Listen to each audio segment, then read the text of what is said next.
Well, a good Saturday afternoon, everybody. My name is Conor McGilligan. This is Ups and Downs, the series where we bring you the ups and downs of the game before Leeds United running out 2-1 winners against the Irons. And do you know what, everybody?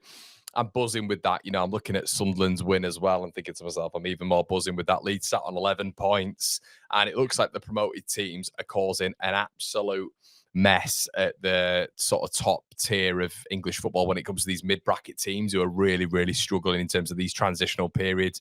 You wonder still about Brentford. I know they're doing okay at this moment in time, but these teams who are maybe in a transition in terms of that long-term view, are they going to be able to stay in this sort of form and continuity with the promoted sides doing as well as they are at this current time? We can't forget Burnley as well, who beat Leeds United last weekend as well, facing a team tomorrow in Wolverhampton Wanderers who you expect Burnley to go and maybe get something from with Wolves' current form, but Wolves and West Ham suffering from Leeds United's current form. And I guess that's my first up, right? Ding, ding, ding. My first up going into this is the promoted teams for the first time in 2 years are dragging teams into it. You've seen it off the back of Sunderland's win today. Them on 17 now, us on 11. Burnley, I believe, on 7 points now as well. The combined points right now is staggering when you look at Premier League totals compared to other seasons. And the newly promoted sides have come up. They've given it a right good crack. They're not basically coming up and saying, do you know what, we're just going to buy championship players, or do you know what, we're going to exchange our managers and let our managers leave and not bring in decent enough replacements of which to sustain and compete at Premier League level. That is a big up right now for Leeds United and the newly promoted teams. We are causing a ruckus at the top level, which is nice to see, in a sort of landscape of teams of which feel like they should be at the top table all the time. And let's hope that there's going to be a little bit of a punch in the mouth for these teams this season. Another up I want to put in there is Joe Rodon. An unbelievable campaign of which I've not seen this a lot of times when players have come up to the top tier and actually look better. Joe Rodon looks better than what he did at the Championship. That is unbelievable. Really, really impressive from Joe at international level against Belgium and just in general, and how he's coped this season from offensively attacking corners as well, not just defensively being proficient, but offensively looking like a massive danger. I'm so proud of Joe. Captain material, led from the back, real leader. And look, this is a man who was seen as one of the new age ball progressors at Swansea. He was then picked up by Tottenham Hotspur in almost sort of like a Johnny Stones mold. It genuinely was that. It genuinely was. Man City picking, so Everton, I should say. Everton picking up Johnny Stones from Barnsley. That sort of mold was what Tottenham did with Swansea when it came to Joe Rodon. Joe Rodon was seen as a new bracket centre-back, of which was coming into the modern-day era and could play out from the back. You saw all the modern-era coaches playing out from the back of Tottenham Hotspur, looked at Joe Rodon and they thought, do you know what, we like this kid. And very impressively, sort of went up the ranks at Swansea, was signed by Tottenham. Didn't quite work out from there with all the centre-backs that were, competing with him. Leeds have got him on an exceptional deal.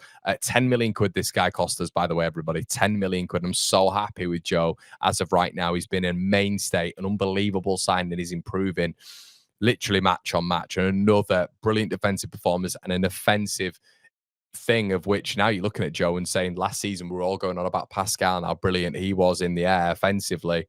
You have to say Joe now is Leeds' the opposition's biggest problem when it comes to set pieces. Wanted to say a big as well up to Jacobiel. Thought he came in under circumstances of which yesterday I think a lot of us were maybe still marginally concerned at the fact that you bought a ball progressor out of the centre-back line and you've put Beal in, of which a lot of Leeds fans were looking at Sheffield Wednesday, right? A lot of Leeds fans were looking at Sheffield Wednesday and thinking, not sure about that one, mate. Not sure about that one. Should we bring Jacobiel in? Can he hit that line of which isn't being ruffled by attackers in the English pyramid, of which was putting him at a problem state when it came to Sheffield Wednesday? Can he do that up against West Ham, the likes of Paqueta? Can he do that against Bowen and Somerville? And I thought he dealt with it really well. A box defender, of which gives Leeds a real variance in terms of what we need to go for.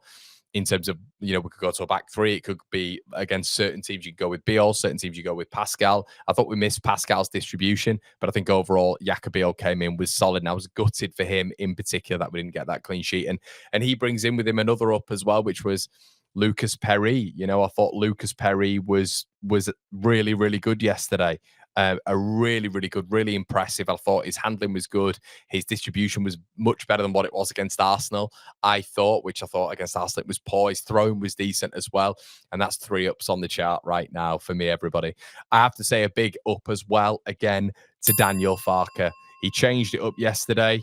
I thought, look, when he absolutely loves Brendan Aronson, doesn't he? And that is always something that will slightly bug me when it comes to that continuity standpoint, because I don't think Brendan Aronson is ultimately good enough long span to be starting for Leeds United in the Premier League. Great last night. It was a crystallised period for him. He managed to do really well last night, but that consistency is something that Leeds United need. And as soon as Willian Jonto's back, Willian Jonto goes straight back in for me. But I have to say, Brendan was brilliant last night. It was his best game in a Leeds shirt, I'd say, genuinely.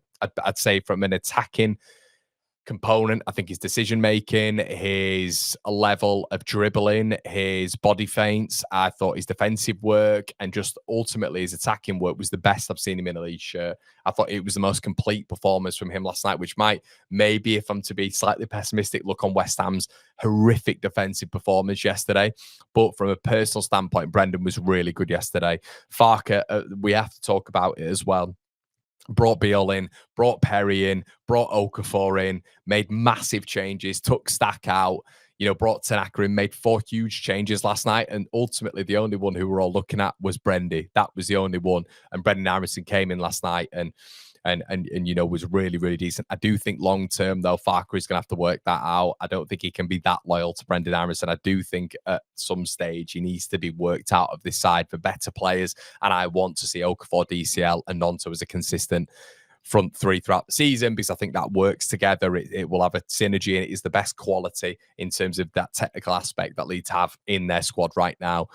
It still does scream to me January, and that's maybe a down, of which we'll just mark on the sheet there, because that should have been done in the summer.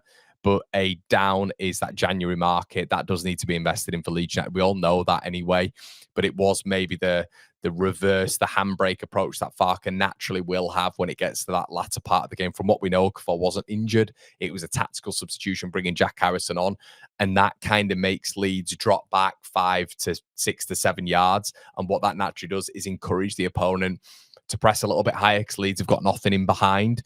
And then what that naturally does is Leeds get into this sort of mid to low block state, of which I don't think we look great.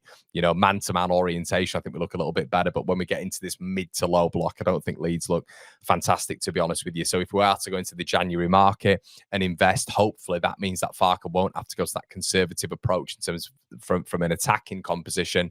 And we can still have that threat on the counter-attack. But really, really happy with what happened yesterday. It was a big win, massive win. And we go into Brighton and Nottingham Forest, hopefully with a bit of hope, because, I'm turning around and saying it's going to be tough for us. But then I'm seeing Sunderland go to Chelsea. I'm seeing Sunderland go to Forest and win these games. And I'm thinking, do you know what? Maybe we should have a little bit more confidence, but we just need that proof in the pudding right now that Leeds can go to these sides and get a result. We haven't done it yet, apart from Wolves.